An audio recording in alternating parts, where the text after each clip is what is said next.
ድሮ እንግዲህ የ20 ዓመት ምኞታችን ተሳክቶ ወደ ፕሪሚየር ሊግ ገብተናል።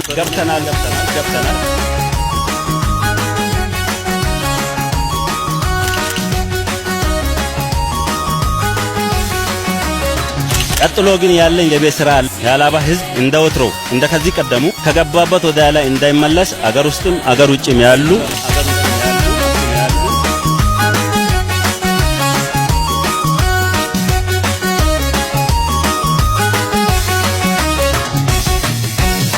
አገር ውስጥም አገር ውጭም ያሉ ሀላባ ህዝብና ልጆች ወዳጆች አሁንም ከዚህ ስፖርት ጎን ሆኖ እንዲደግፍ ጥሬን አቀርባለሁ። አመሰግናለሁ።